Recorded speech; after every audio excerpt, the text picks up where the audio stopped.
On behalf of First Iconium and our great leader, Reverend McDonald, I want to welcome everybody here. He is on vacation, a much-needed vacation, but the legacy and the meaning of what he stands still stands. So we are excited to have everybody here at First Iconium, where we have had the privilege of having some of the greatest leaders in America to stand up here in this pulpit, from John Lewis to Mrs. Butler. Everybody has been here. So we're extremely excited to have you guys here. We're extremely excited to be able to hold this conversation. And on behalf of First Iconium and Reverend Yates and myself, and I'm Reverend Shine, we welcome you guys to First Iconium. Tonight we have a very special guest with us tonight. We have our very own Congresswoman, Nikema Williams, who is here. Let's give her a round of applause. And we will be having a discussion, an open discussion. We have great panelists who are here to talk about different issues that are affecting our community. We know that we are at a pinnacle point in our community. We know that we are 4 days away from the most special election that we have, and we have so much work to do. We have to encourage people to understand that their voice is their vote, and we need to get everybody out to vote. That's why most of the organizations that are up here, we are working tirelessly to get people out to vote. And this is what this is all about tonight. We got to extend that legacies. Too many people have passed away. One of the things that I want to share with you is about a month ago, right after Mrs. Clayton's birthday, on her 92nd birthday, I had lunch with her. And we're having lunch, and I asked her one question. I said, Mrs. Clayton, I said, if you can give me one piece of advice, what would it be? She said, Sean, whatever you do, I need you to understand that we need more young people out in here in the battle.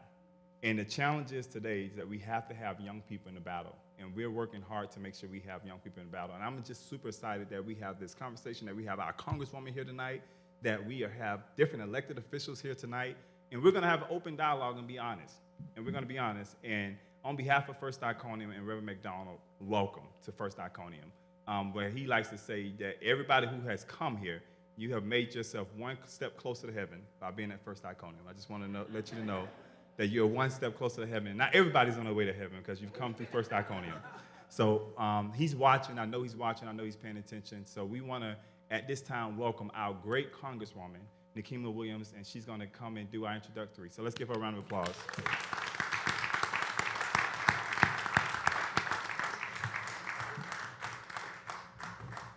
Thank you so much, Sean, and thank you to First Iconium. When we were going back and forth, I have to say this even with my pastor in the room, whereas Pastor Vance Ross is here, pastor of Central United Methodist Church. And Pastor Ross, when we were going back and forth on where we should hold this conversation, Reverend McDonald keeps me accountable for when I'm doing right, when I'm doing wrong, and when we've been through this around this legislation that has changed the way that Georgians will access the ballot this year. And so we reached out to see if we could hold this conversation here, just so that everyone who is listening, everyone who is able to come out this evening understands any changes. Today is the last day to vote early, y'all. Today is the last day to vote early for the November 8th election. And then Tuesday, November 8th, will be election day, the last day to vote. So if you get a strange robocall telling you something different, Tuesday, November 8th is election day, and that is the last day that you can vote here. So remember those dates. But I am grateful to be here and to have so many leaders who are on the front line protecting our democracy every day. I saw Miss Helen Butler walk in, and y'all, she has on a Protect Our Rights shawl over here, and I'm guessing she only ordered one because I didn't get mine yet. But I need one. And I'm also grateful to have the Atlanta chapter of the NAACP. I have seen you almost every day leading up to this point, and so that means that I'm in all of the right places. So thank you, President Richard Rose with Atlanta NAACP. And we also are privileged to have our state president of the Georgia NAACP with us today, Gerald Griggs. Thank you, Gerald. We've been in a lot of trenches together, some that I didn't plan to be in with you, but we were there and made it out, so we're still here.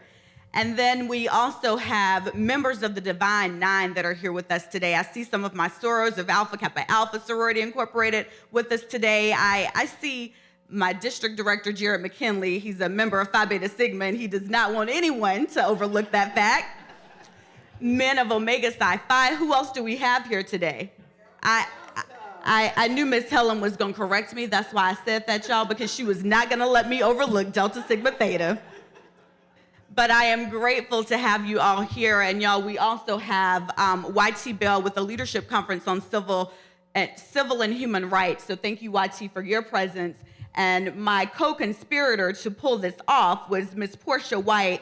Portia is with Let America Vote and Citizens United. So thank you, Portia, for asking me 1,000,001 questions as we led up to this point. But y'all, this is a critical and important conversation that needs to be held going into Election Day.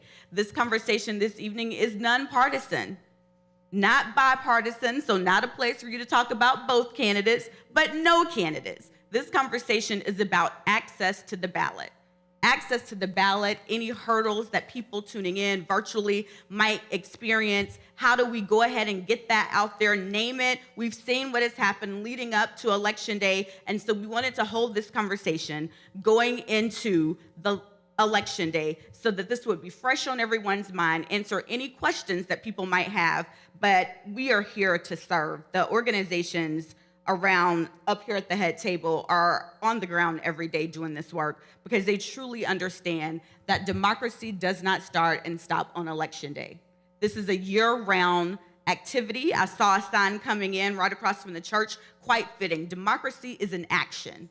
And we've got to do the work, y'all. And that's what the people sitting up here that are leading this charge are doing every day. So thank you for everyone who joined us today. Thank you to my team in Georgia's 5th Congressional District, the Fighting 5th, for being here today and for your work on this. And I did not read any of my notes, so I think I am turning it over to Portia now to introduce all of our panelists and to get us started in this conversation this evening. Thank y'all so much.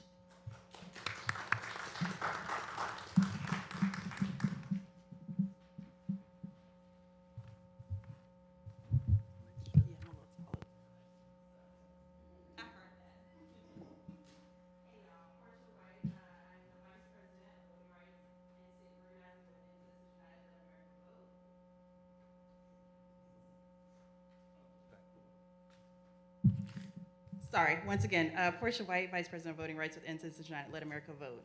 We are two organizations that combined because we saw the value in talking about dark money in politics and getting rid of that and voting rights, because dark money in politics is the reason why we are having to fight every single issue that's on our ballot. Every issue that we care about is because dark money has been allowed to overrun in our politics and override our voices whenever we want to speak out about anything at all.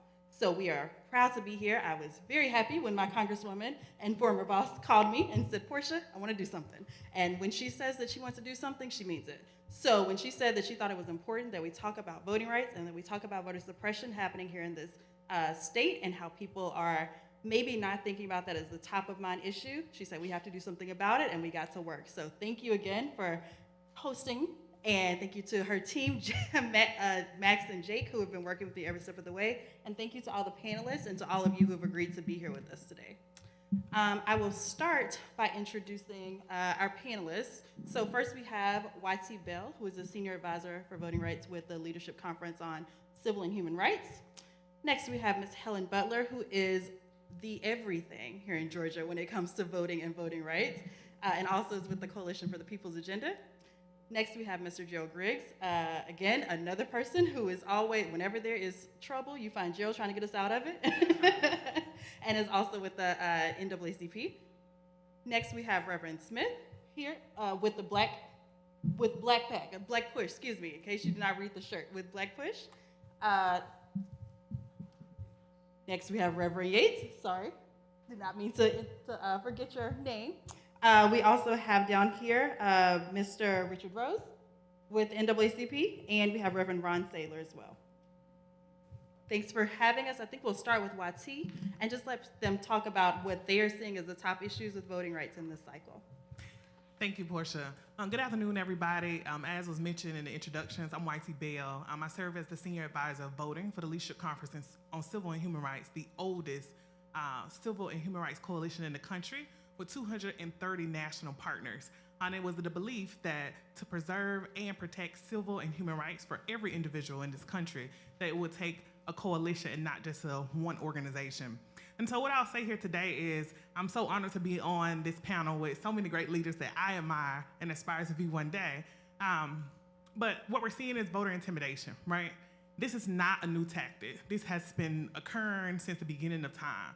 The only thing that's different is the target, the timing, and the trend that we're seeing across the country and how massive we're seeing these trends, right? So we're seeing folks showing up people's doors, canvassing, asking for voter ID. We're also seeing individuals showing up at drop boxes, deterring people from actually dropping off their ballots. And just to be very clear, voter intimidation is illegal. State and federal laws prevent anybody from discouraging or preventing anybody from casting their ballot, right? The other thing that we're seeing as it relates to Senate Bill 202, which was the omnibus bill that was passed here in the state of Georgia, is that there's a mass, can't think right now. So people, what they're doing is it's been codified. The individuals can go and basically say or ask why people pull their voter registration, as well as how can they vote in the state. And so what that does essentially is it overutilizes resources to run elections fair and efficiently, right? Because people are focused on because they can do it unlimitedly. There is no number of people that they can pull as it relates to why they're voting and their voter registration. And the other thing is it's causing to use resources in the middle of an election. So they are having to have hearings, the boards of election are having to have hearings around these challenges, these mass challenges that are occurring.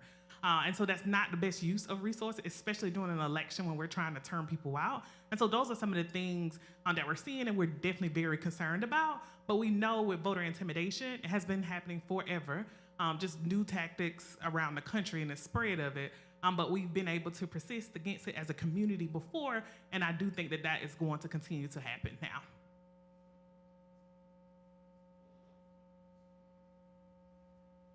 Okay, thank you, YT. You really covered a lot. And of course, as I was introduced, I'm Helen Butler, Executive Director of the Georgia Coalition for the People's Agenda, which was founded by the late Dr. Joseph Eccles Lowry and so many other civil rights. So for us, we must protect the right to vote. So I got on this caftan to say protect our rights because that's what's at stake.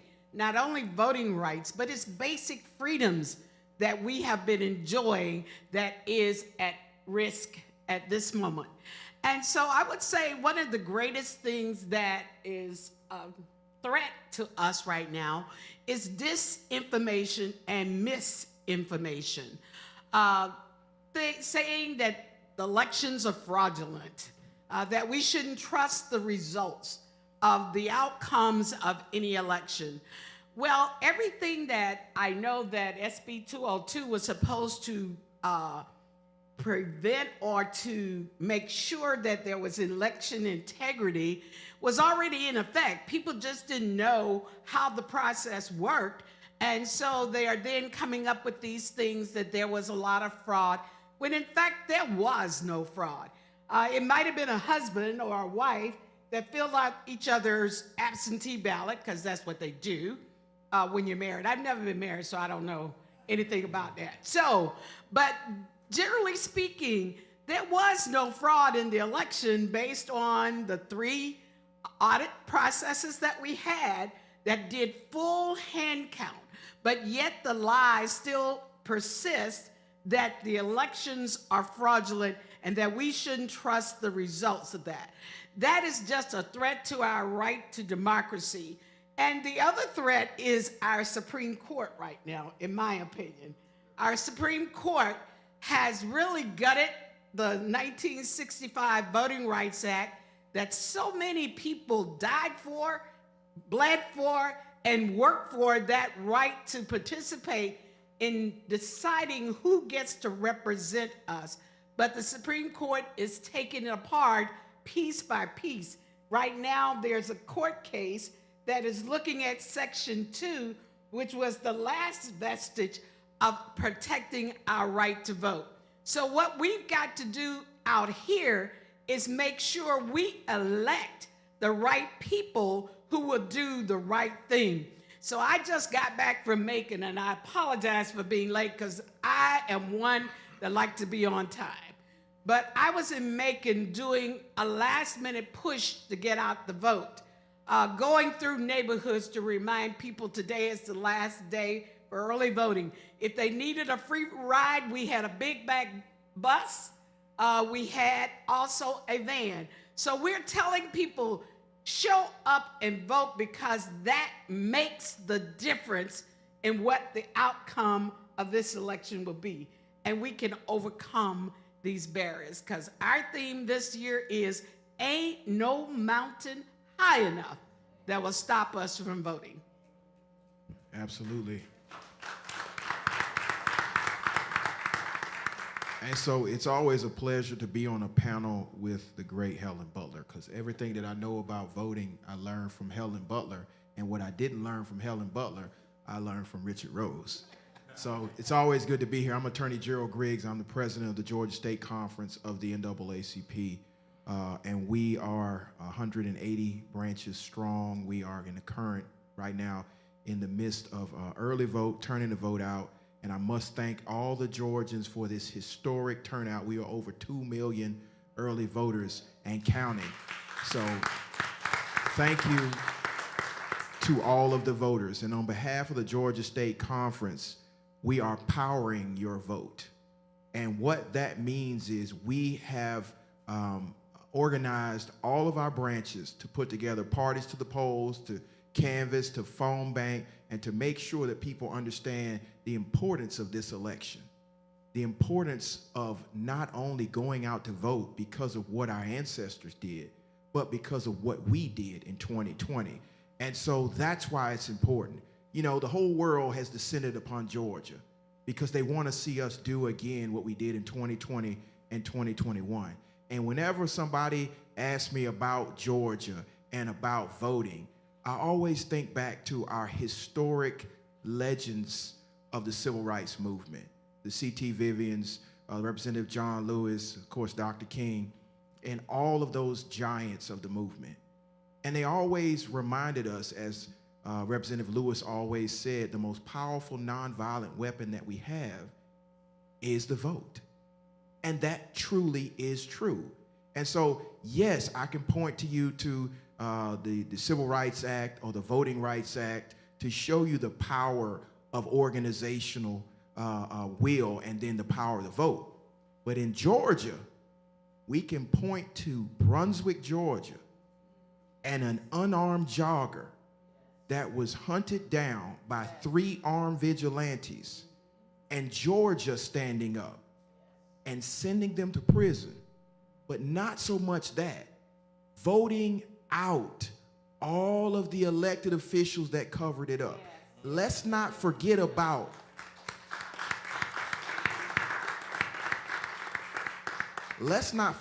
what started Freedom Summer 2020 and which led into Electoral Fall 2020. And then it led into 2021. It was the concern of people of good conscience who were sick and tired of the divisive rhetoric in our country that led to political violence. And so where we are in this moment is we are facing that same peril. But I know as Georgians, we have that same resolve. Remember they said, well, there was no way that in 2020, Georgians would turn out. And so in November 2020, Georgians turned out. And then they said, well, there's no way that Georgians will go back out in a runoff and turn out in the middle of COVID. And so Georgians did what? Turned out in a runoff in the middle of COVID.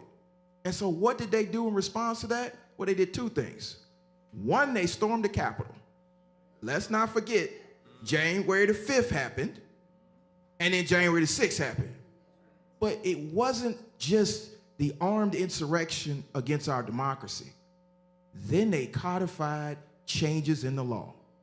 And so now as somebody who stayed outside for 30 days outside the Georgia State House while SB 202 was being codified, I also remember the resolve of those organizers to organize even more. And so we're here. As a Georgia State Conference, we sued the state of Georgia against SB 202, and that litigation continues. Of course, we sued the state of Georgia for redistricting, and that litigation continues. But we also just have to remember that we organize, that we mobilize, that we vote, and then we hold elected officials accountable, and we litigate when there are violations of the law. This is what we learned in the civil rights movement. This is what we are doing in the social justice movement. And so when we have this conversation about voting, we just have to remember that's the first step in protecting our democracy. And so the message from the Georgia State Conference as we transition, and I think early voting probably has about another hour in most places, about another hour of early voting. So as we transition from early vote to election day, and as Helen always says, election day is the last day to vote. But in Georgia, we have a whole lot of days to vote. So we pushed everybody to vote early. If you have not voted early, you still got about an hour. For those who are watching the live stream, those who are here, hopefully you already voted. Or you have all day on Tuesday to vote. But I want you to know this. The entire NAACP will be in Georgia starting tomorrow. I'm going to say it again. The entire NAACP, from the Office of General Counsel to the President and CEO, will be here because this is ground zero.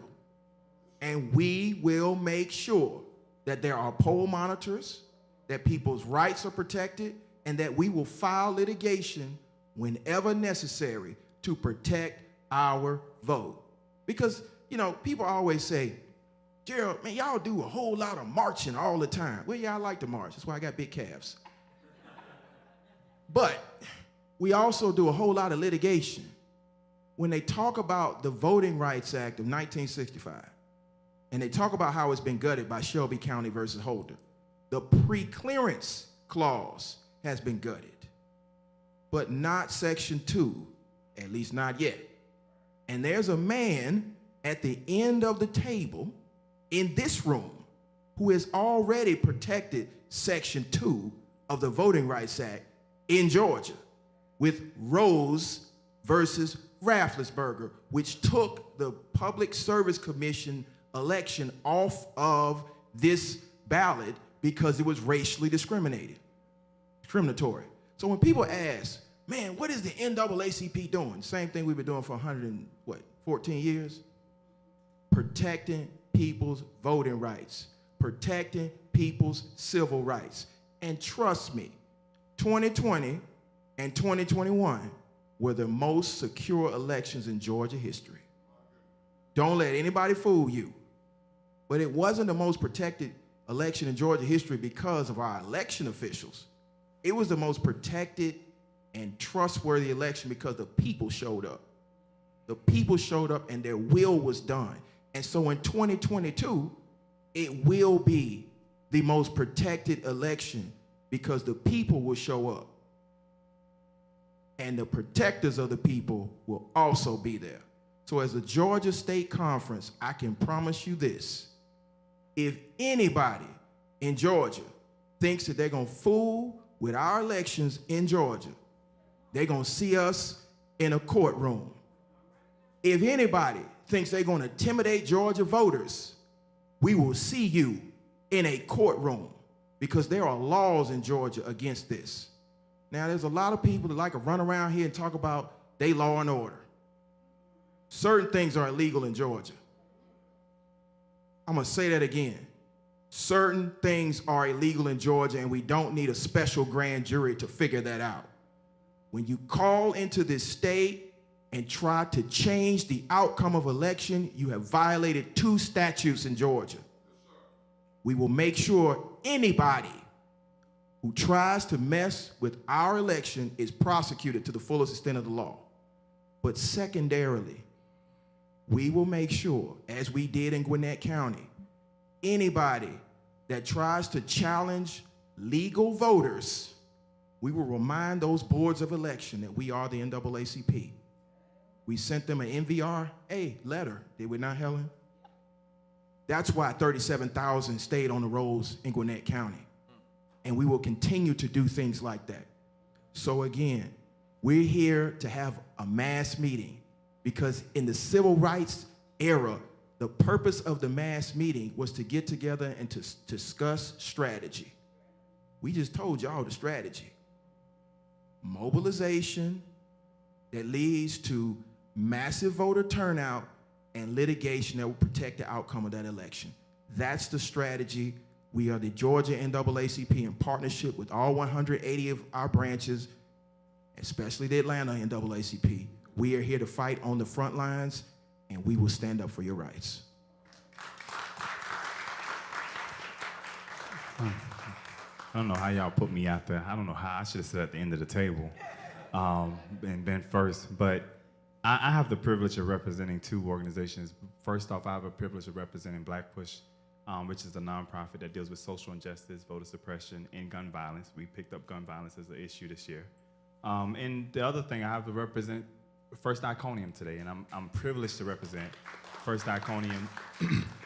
One of the things that's important is Gerald hit on this, and we've done a lot of partnerships throughout the whole year, really getting people out to vote. We've done college tours, we've done barbershop tours. We're actually in the middle of a barbershop tour today. And my thing is that we got to stop having this mentality that we have to galvanize people around voting only during election time. We have to do it all year round. And we have to have real conversations. We have to have real dialogue. Literally yesterday, I tell you a story, true story.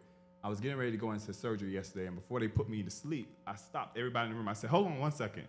And everybody's looking at me like, what are we stopping for? We got to put you to sleep and get this surgery. So I said, did y'all vote? And I asked everybody in the room, did they vote? And everybody's looking at me like, this guy got to be crazy. But we have to literally have that conversation. I was walking down the street today, and I was going to the print shop up the street, and there was two guys sitting at the restaurant.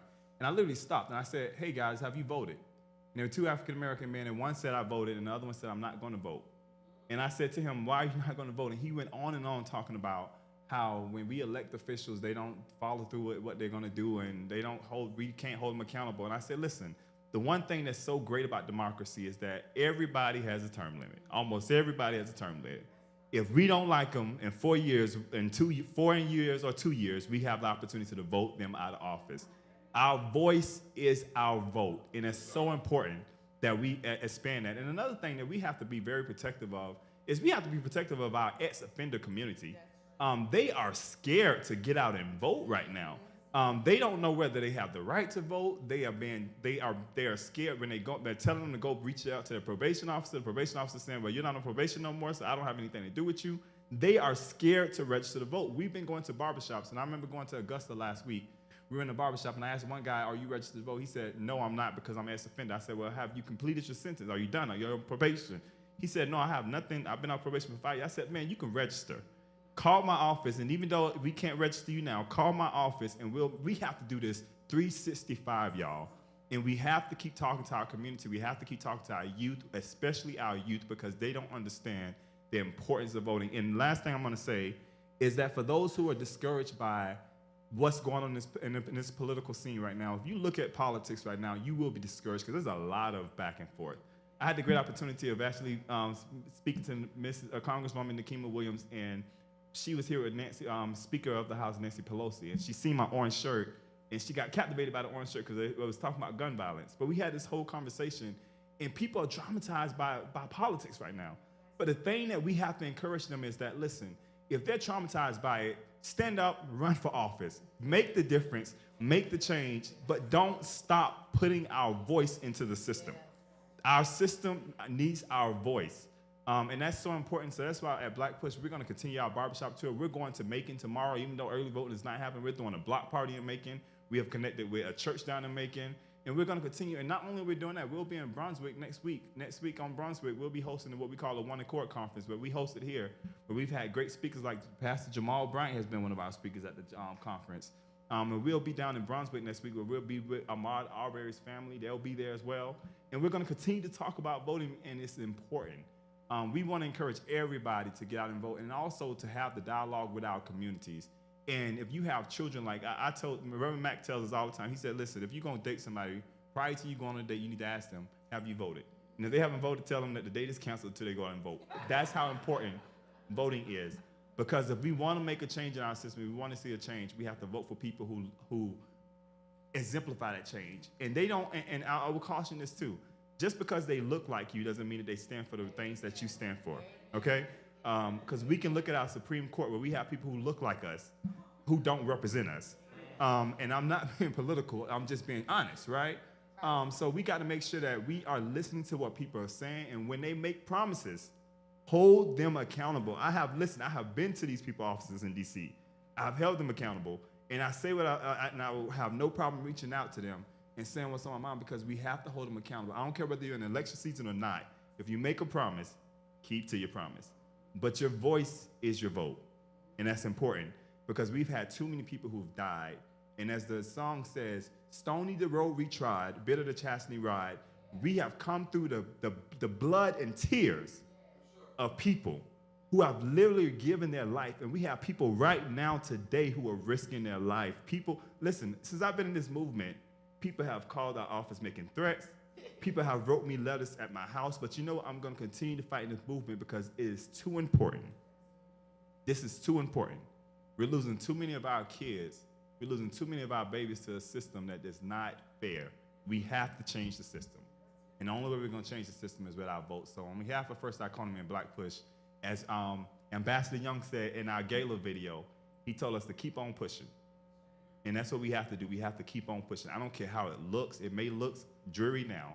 We have to keep on pushing. So we have to get 2 million votes. That's great, but let's get to 5 million. Yes. Let's get to 5 million, and we need everybody to get out and vote today and on November 8th. Let's let the system know that as much as they want to push us back, all they're going to do is push us forward.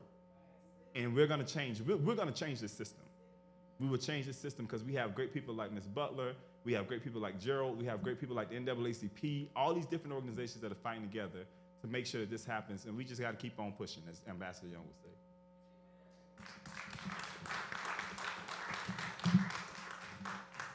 I'm Reverend Donald Gates. I'm the assistant pastor, Timothy McDonald here at First Iconium. And I'm going to be brief. But I've been saying, and I've been leading the initiative here at First Iconium when it comes to voting. And one of the main things that I have said to every member here, and those that have been listening to us on Facebook and YouTube, if you don't vote, you can't complain about anything.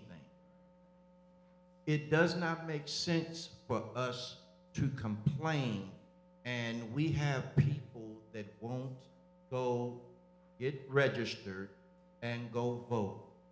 And I have to say it. I've heard the different things that people said why they don't want to go vote.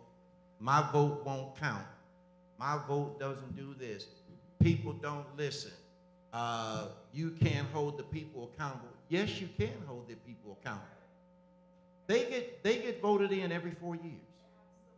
Now, if you go vote, then that 4th year, they'll be on notice.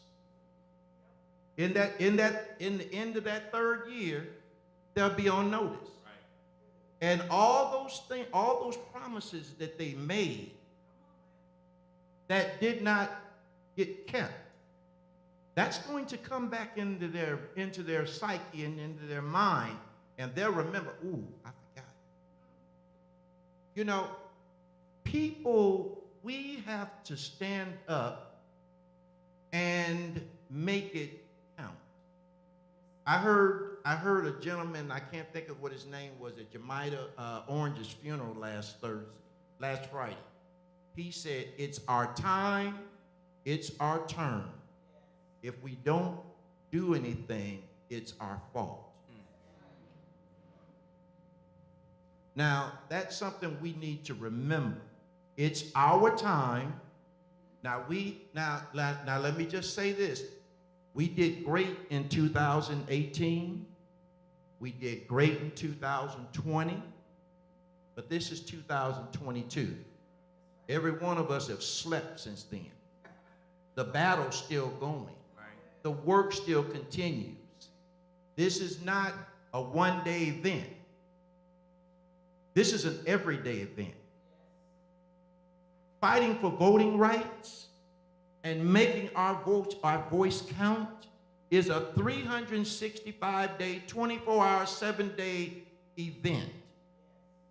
And if you don't believe that, ask Helen Butler down there. Ask Mr. Griggs here.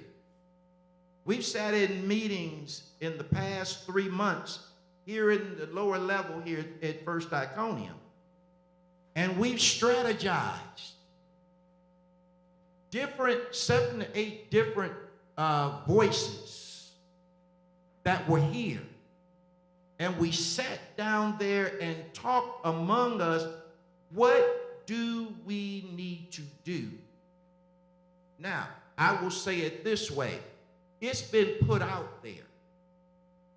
Helen Butler, Deborah, Sandra Williams, the NAACP, the concerned clergy, all of those entities have been putting the information out there.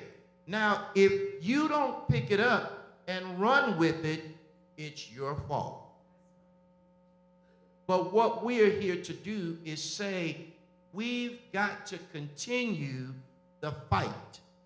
The fight doesn't end as soon as the polls close on next Tuesday. The fight will continue. It's just going to be a different fight. There's always going to be a fight. Don't believe it if somebody tells you there's not. There's always going to be a fight. Because you're always fighting for something on your job. You're always fighting for that next raise. You're fighting for that next promotion. It don't stop. Life doesn't stop just because the election is over. We've got to stand up and be accountable. And we've got to make those we've got to make those who are in our offices, in the offices, accountable for all of the things that are being done in our communities. It doesn't matter who they are, from the oldest to the youngest. We've got to all be accountable. We're held accountable on our jobs and our places of business. Everybody has to be accountable, but if you don't go vote, you have not a leg to stand on. So if you don't go vote, and people, if you're looking, if you didn't get a chance to get registered, or you did not register yourself, as soon as this election is over and the first available date to go register, you need to make your way to the county office and put your signature on that voter registration card so that you can vote the next time.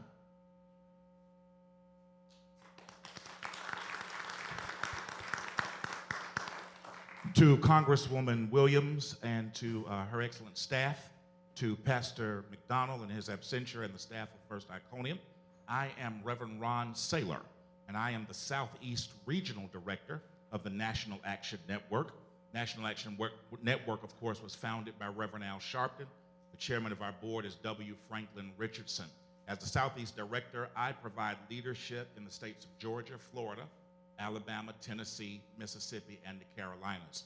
I want to use my 4 minutes tonight to draw attention to a vanishing weapon that has been used with great impact over the years against voter suppression and with incredible effectiveness in the area of voter empowerment.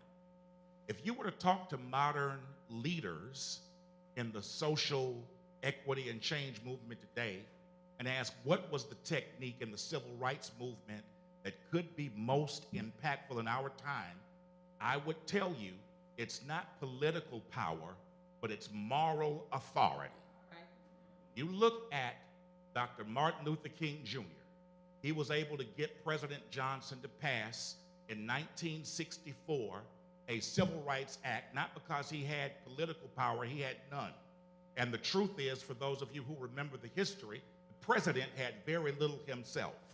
But when Dr. Martin Luther King Jr. put television cameras on marchers across the Edmund Pettus Bridge, and our nation witnessed in its eyes the gross brutality of Bloody Sunday, it gave us the moral high ground that was a vanishing commodity in that day, but which became the unseen superpower that led to the voter empowerment that we are still living on to this very day.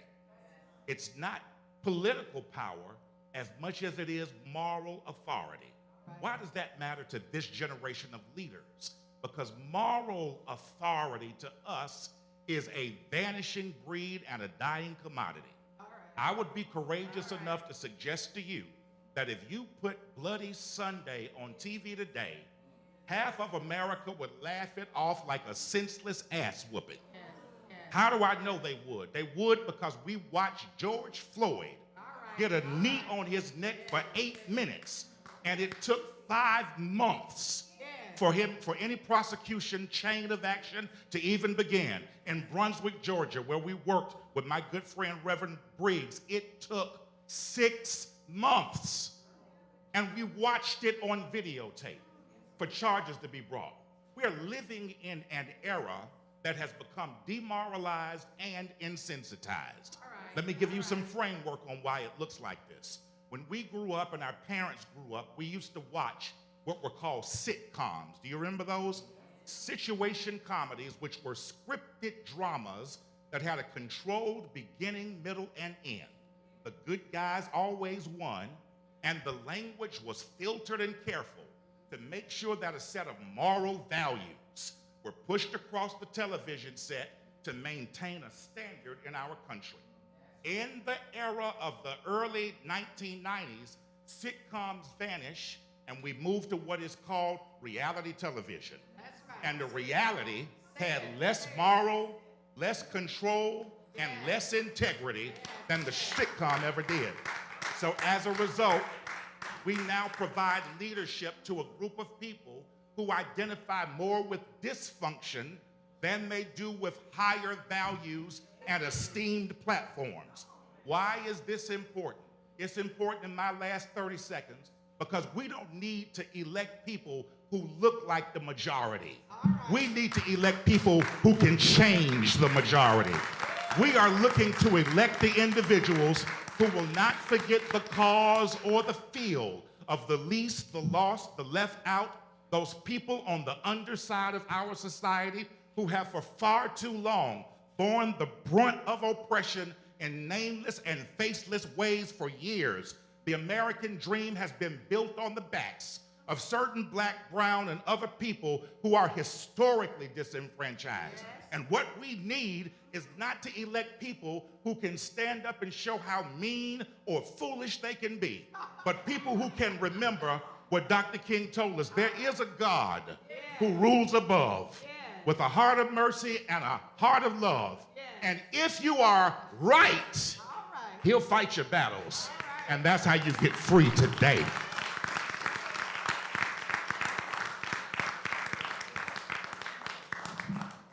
You got the numbers guy come behind 3 preachers. I hate to be on that end. So I'm a numbers guy. I'm from Memphis, Tennessee. I got my family was from a big metropolis called Itta-Bena, Mississippi. So we used to go down there when school was out. My mother was a teacher. We'd go down to the country, spend some weeks. And by the time we got down there, fields were flourishing. There was okra, watermelon. But we learned that a lot of work had been done before we got. That's what all of us are. We got to understand it takes work. Thomas said, faith without works is dead. So Gerald mentioned our suit against the public, against the state about public service commission. We started that 3 years before. Finally went to trial. End of June this year. We finally got a decision close to in the middle of August. It takes effort. takes work. I was a track guy. We ran miles and miles and miles. I was a sprinter, so my race was over 10 seconds. But it took that work to get us there. We got to remember, voter intimidation, as someone said, is nothing new. It has evolved. First, it was discouragement, terror, changing the laws, terror again. Lying, do now, is nothing. We know the fact that the Civil War was not about states' rights. We know that Native Americans were just not senseless savages as we stole their land. All right? So we have to remember the history. It teaches us what we must do today. Because some of these are we still fighting the battles of yesterday. They just don't want to go away.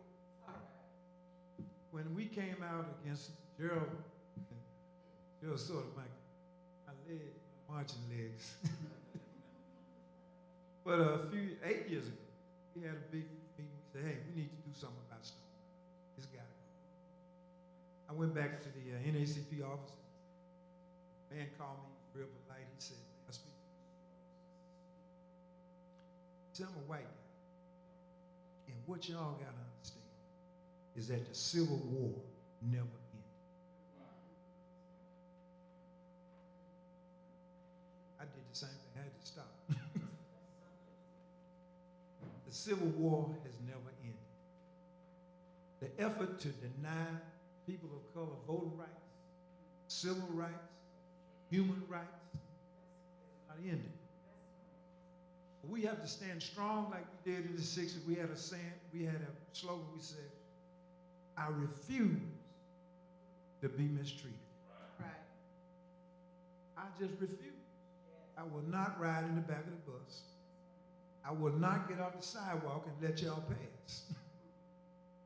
I will not be satisfied with the school books that y'all used 10 years ago and marked all up. I refuse to be mistreated then, continue to refuse to be mistreated. The old gospel song said, I don't feel no way.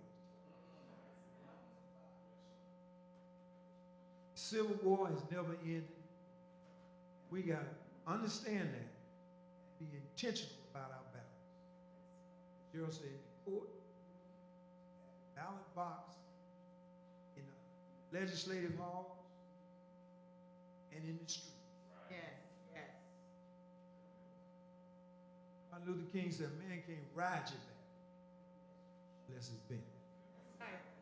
Thank you for your time.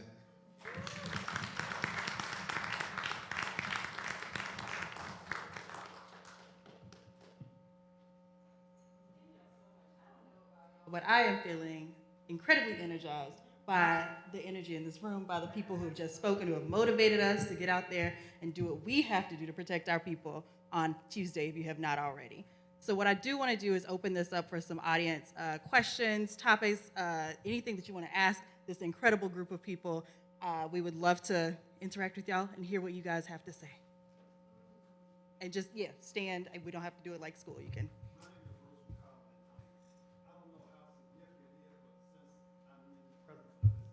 Panel, I would like to ask regarding polls,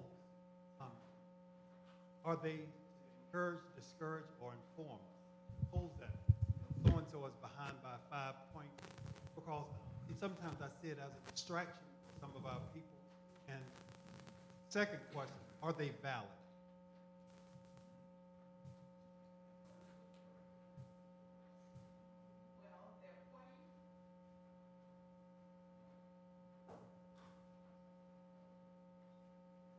Well, they're pointing to me. I'm going to say this. Have you ever been called? How many in here have been called for a poll? Okay. So then, we are sampling, right? the electorate, and no one in here has been polled. So I think you can skew numbers, and Richard and I are both numbers people. I think you can skew numbers or interpret numbers the way you want them to be interpreted. So, sorry. Okay, I think you can hear me. But I don't think the polls are really valid. I think they may be valid for the people that they are trying to reach, not valid for the population. There are 7 million people that are registered to vote in Georgia. But if you look at all of the sampling, it's usually 800, 700. I mean, that's not 1%, right, of the population. And I think that if we listened to the pundits, if we had listened in 2020 or 2021, we wouldn't be in where we are today. So I'm saying you can take those polls for what you want. I don't think they mean anything. I've never been polled that I'm over 70, okay? So I can tell you they're not relevant at all, in my opinion. And I think they tried to push a narrative to intimidate people or to stop people from showing up at the polls. But if you show up and those numbers overcome all of the barriers, we talked about the barriers to voting. Look at, we have 270,000 absentee ballots this cycle. Last year, it was over 1 million people used that. Why don't we have 1 million votes? Did everybody decide to vote in person? Yeah, why? Because they changed the rules. They made it shorter times. They did those things to stop us from voting. So polls do the same thing. They tell you that, oh, for that person that Sean was talking about, he met on the street, that didn't feel like you ought to show up to vote because it didn't matter.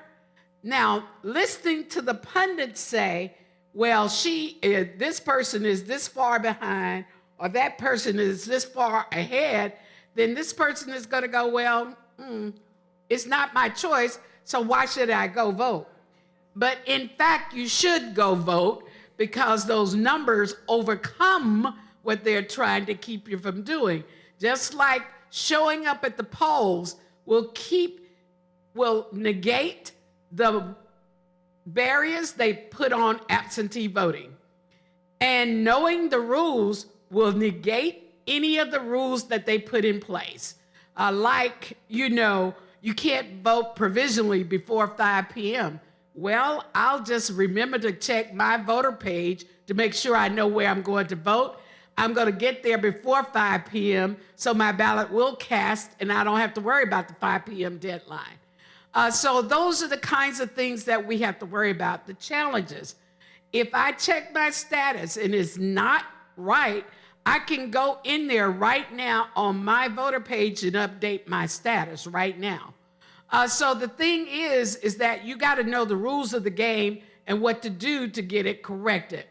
And so the challenges, if you know that you live like, I know one lady that they really took off the rolls, and if anybody can get me in touch with her, Miss Helms, that said that she was unhoused, meaning she was homeless.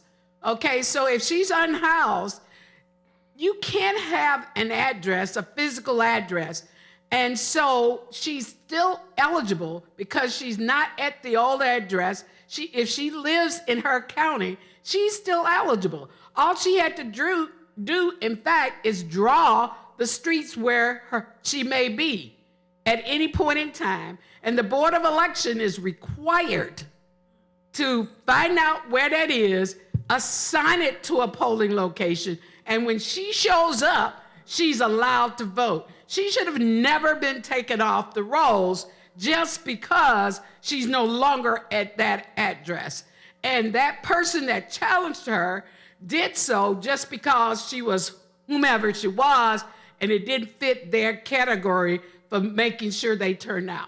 So polls All of these other barriers are just barriers, but we got to work around them. And if we show up in numbers, we can overcome any barrier. I wanted to add to that about polls. So when we talk about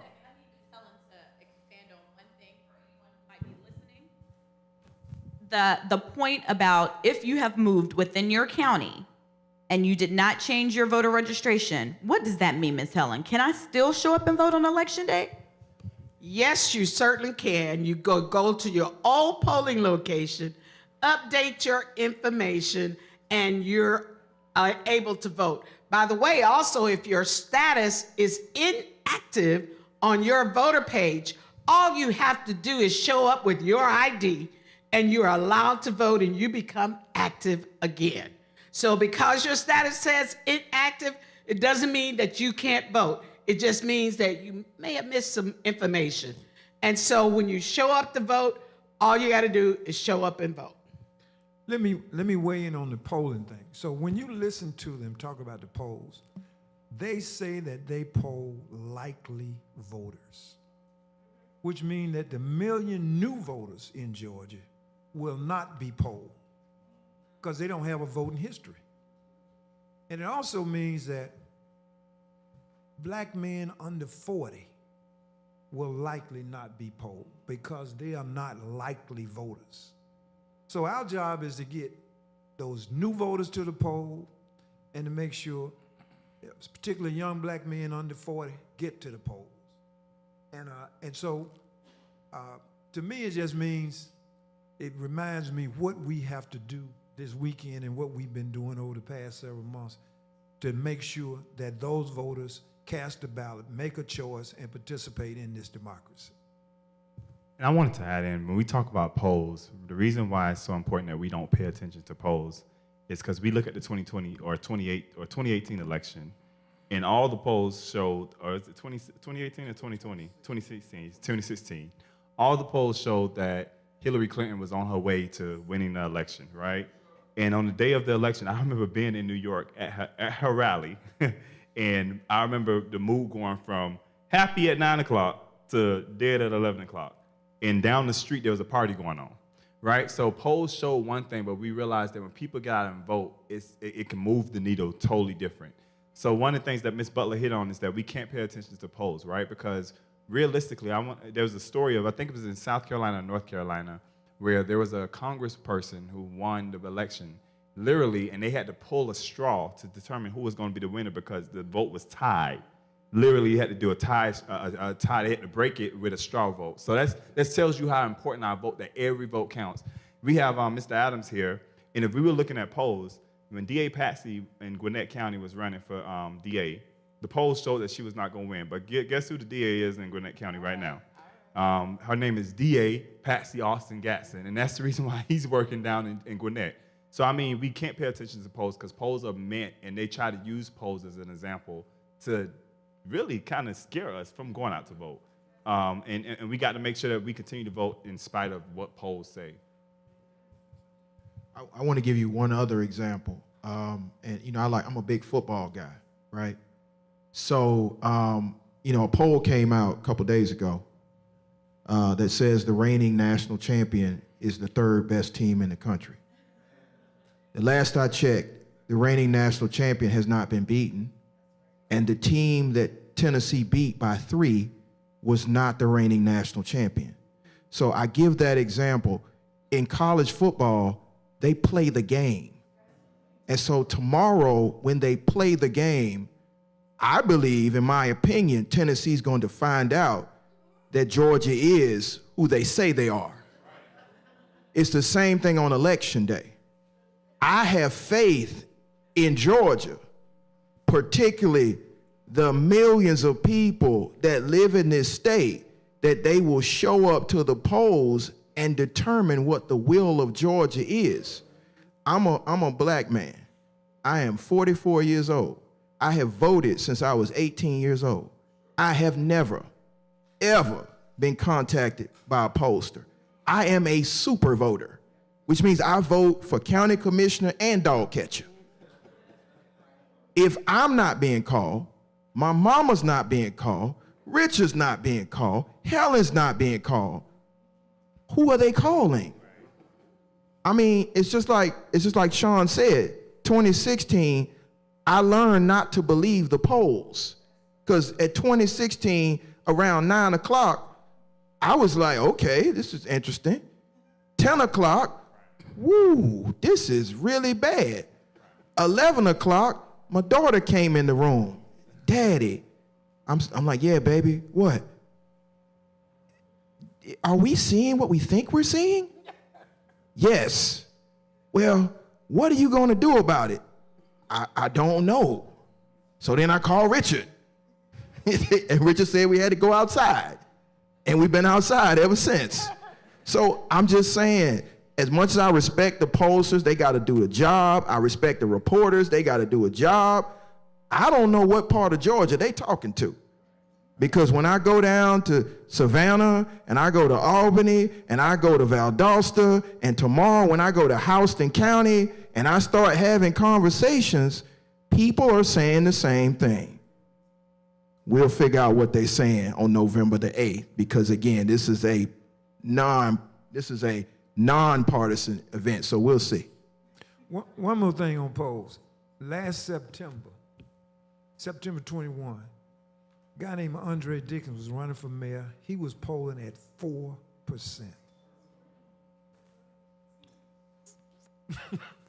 He's the mayor now. I just want to throw this one statement in, and people always talk about polls and the numbers. First of all, it ain't over until it's over. And I remember an old saying, I knew some guys that loved to play cards, and they used to always talk about all shut eyes ain't sleep. And everything that glitters ain't gold. Don't believe some of what you see and none of what you hear. If they didn't call you, I would say, okay, there's my first inkling that I'm not believing anything they're saying. Because if you didn't get a call, your family didn't get a call, you don't know of anybody that got a call, none of your neighbors got a call, none of your co-workers got a call, none of your church members got a call. So who are they talking to? Don't allow and see, here's the one thing that I will say, and I've heard Reverend Mack say this a few times, don't allow yourself to get swept up into listening and believing everything you hear. Because all it's going to do is confuse you. And all it's going to do is get people all worked up. Let's get out and vote, and then we don't have to worry about what the polls say.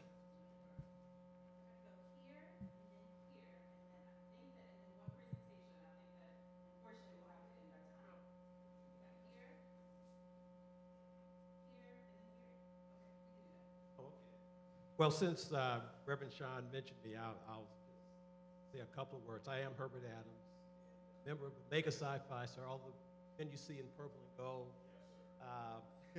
Reverend and all of the Black fraternal organizations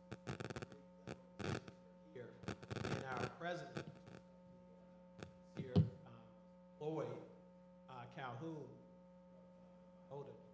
So we're here because we believe in voting. We believe in uplifting our people. A lot of things I can say. I know Gerald Briggs, we tried a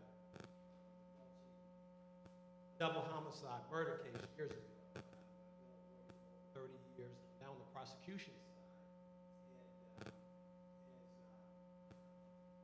as Reverend said, we had an historic election.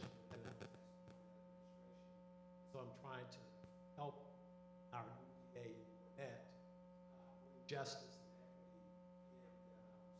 equity, and will soon be the largest county in the state. Polling is like anything else. There's some polls that are accurate, there's some that are good, there's some that are bad, but they're only a snapshot in time. So, I mean, there's a pollster, there's a professor in D.C. who has correctly predicted every presidential election since like 1980. He's gotten every single one right.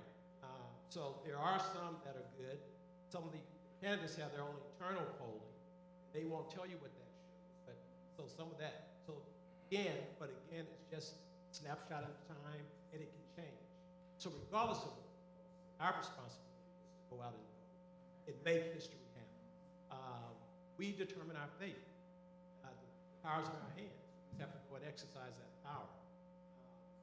So it's an honor to be here. My wife, spouse, it's an honor to be here. It's always good to be in the presence of hardworking people who want to bring positive change to our community.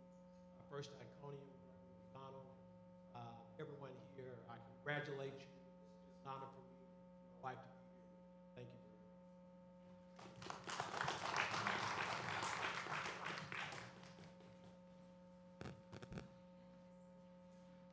Good evening, everyone.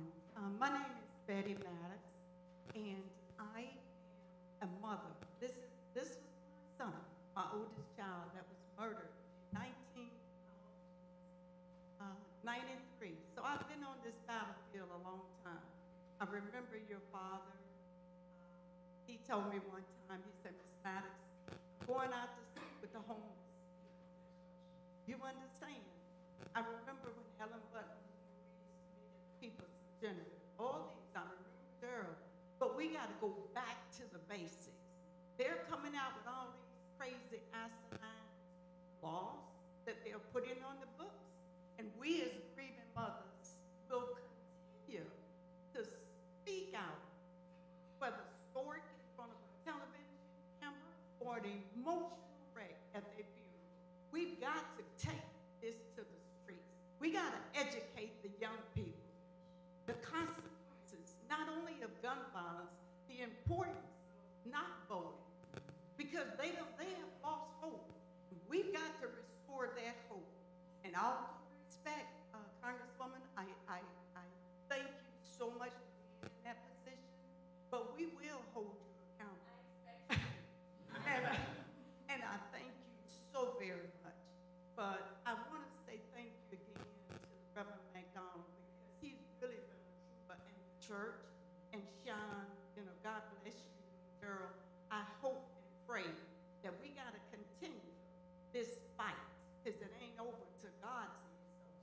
We got to do it collectively, compassionately, and most definitely, we got to get out there and let them know that there is hope. Thank you so much. I got a long way to travel. Thank you so much for allowing me to speak.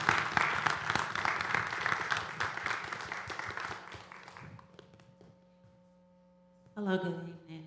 My name is Portia Miller. I'm with the Georgia State NAACP. I'm also with the Atlanta branch NAACP.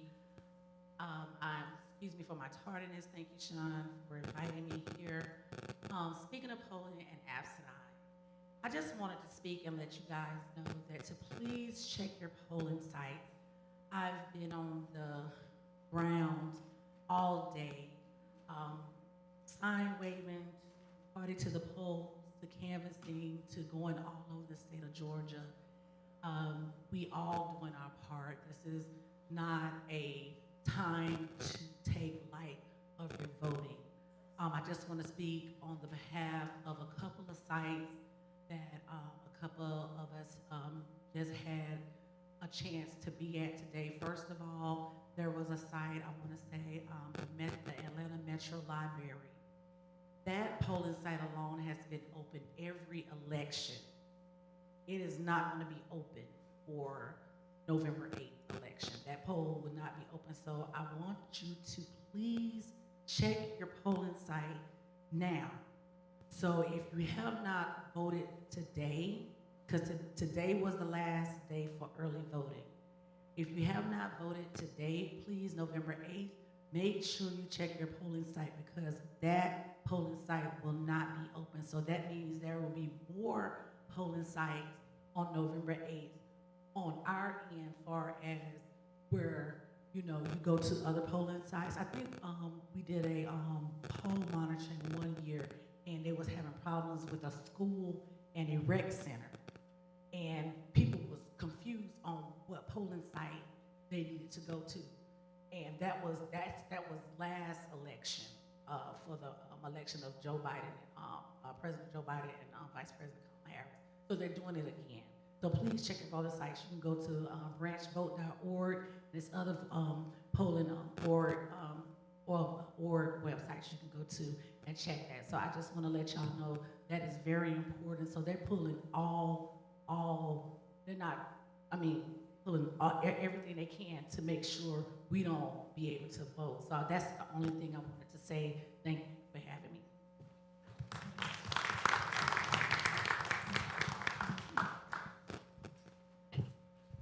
Thank you all so much. For our last presentation, I want to bring up Mr. Floyd Calhoun, who is representing both Iota Phi Theta Fraternity Incorporated and the DeKalb County chapter of the National Panhellenic Council.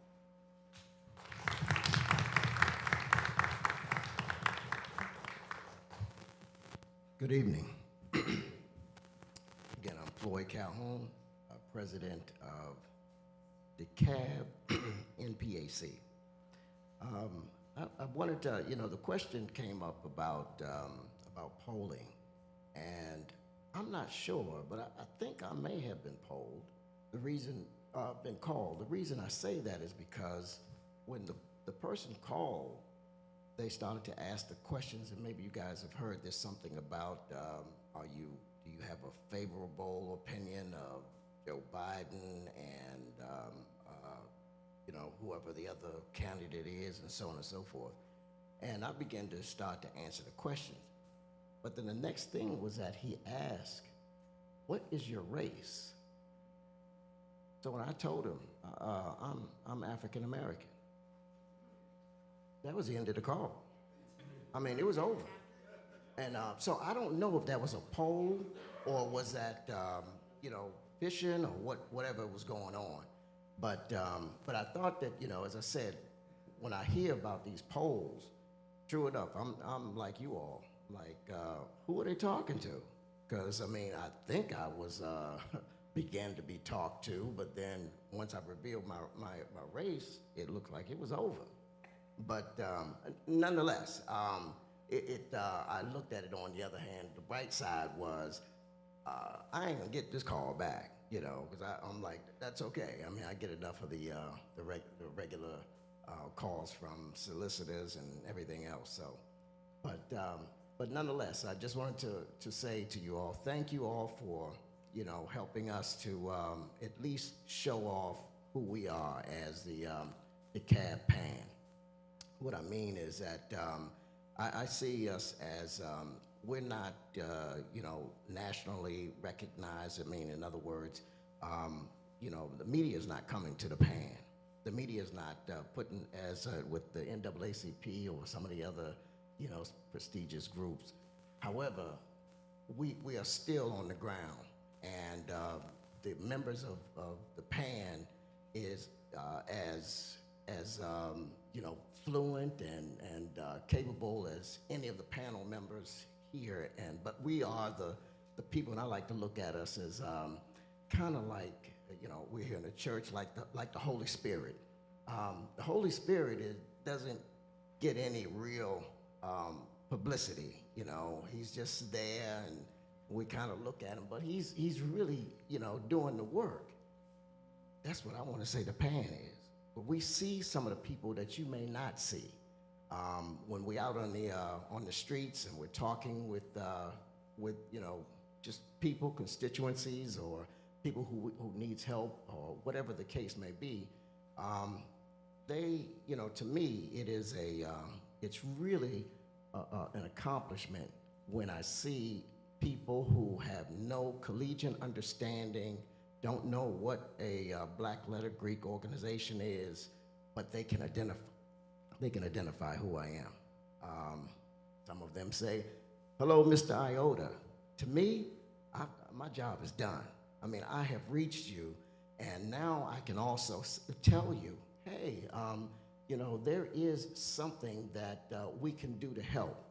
And finally, I would just say that, you know, I don't know how so many other people have gotten this message about not voting or participating in the vote, or even this negative thing about my vote don't count, or they're gonna put in who they wanna put in, all these kind of crazy.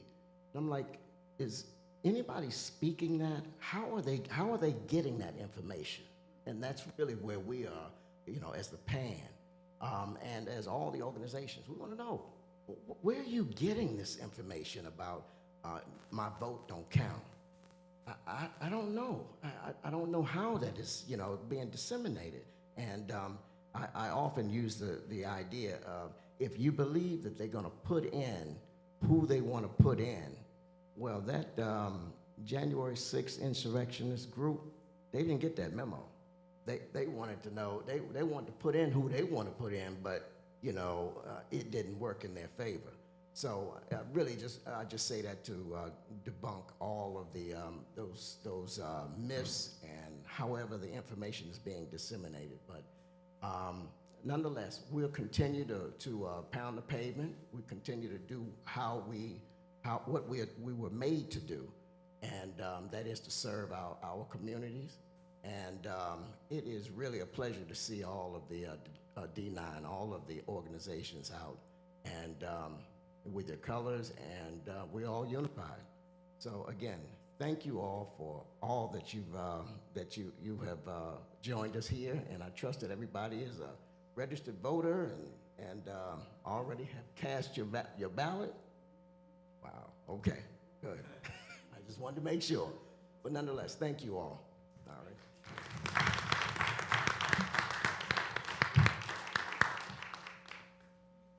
So I know we're about to close, so we're over time, right? But I'm a real organizer, and I learned from the great, well, my past boss over here to my left, the Congresswoman, right? And so I'm gonna take this opportunity. We're all gathered here, we're all informed because we're here, we're all educated, want to educate other people. So what I want us to do as a whole is take out your phone, because holidays are coming up, right? Y'all got this long lost cousin, uncles, family members that are gonna show up and get a plate, right? You need to contact them. You only see them 2 or 3 times a year. So it's a great opportunity to reach out to them before to make sure that they show up on election day and they have a plan that you're able to hold them accountable. So I wanna, all of y'all, I see everybody has phones. I don't see y'all taking mine. All of y'all, that 1 or 2 person, right? 2 people to reach out to them in the next 4.5 days and say, look, are you planning on voting? And this is why. So while I work for the Leadership Conference, I'm from Sandersville, Georgia. Anybody know where Sandersville is? Yeah. Okay. The Kaolin capital of the world. Okay, Kaolin is everything. Washington County, yes. And so for me, the reason I vote is because of healthcare. There hasn't been a hospital in Washington County for quite some time. I've had an auntie that passed away, as well as a grandmother that passed away, right? Because of access. And my family has the ability to go to the next county over, but there are tons of people back home that do not have that ability, because that's a luxury, right? And so I want y'all to keep that in the top of your mind when you're calling that uncle, that cousin, that you don't know if they're gonna vote or not, right? Meet them where they're at. Talk about an issue that they care about and the impact that voting will have on them and their quality of life. Thank you. Thank you. I think we have our marching orders. So YT said 2 people. I was gonna come up here and tell y'all 10, so we can meet somewhere in the middle there. I think that your vote, 25, that's right.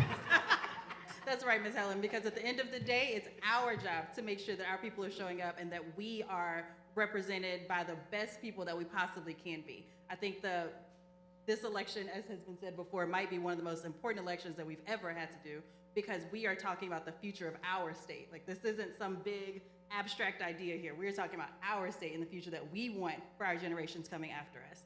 So I am originally from Mississippi. Healthcare is also my big reason for going out and voting and seeing what's been happening across these mostly Black states in the South.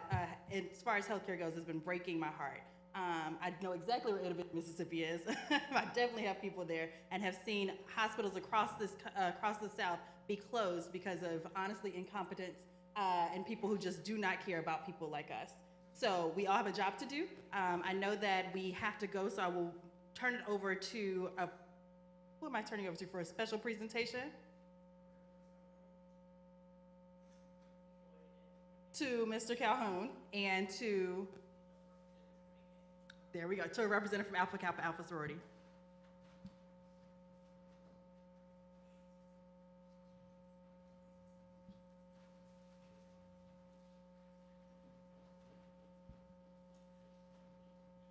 Good evening. My name is LaDonya Horton, and I am the Connections and Social Action Committee Chairman of Alpha Kappa Alpha Sorority Incorporated, Lambda Epsilon Omega Chapter. On behalf of our president, Yatanya Cody Oliver, I would love to present these flowers to our Congresswoman, Ms. Nikema Williams. She has represented this state. She has represented our organization. I looked at her at AK Day at the Capitol leading us well. And these flowers are for you for all that you do. And we thank you and we appreciate you.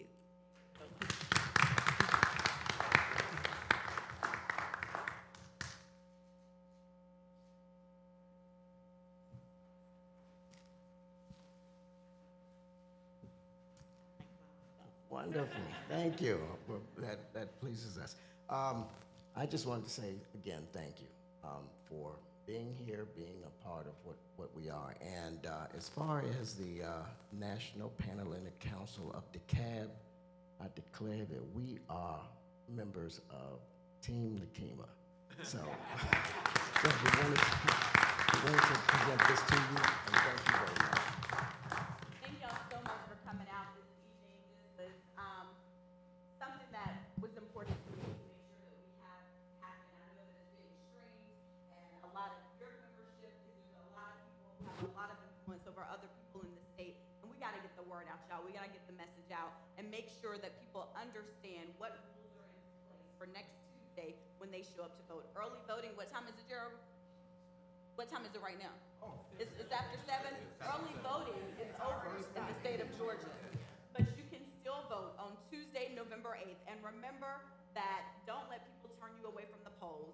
Miss Helen, what's the voter protection number? 866 our vote. 866 our vote. So if you need help on election day, dial that number and someone will be here to help you. Thank you all so much and have a good night.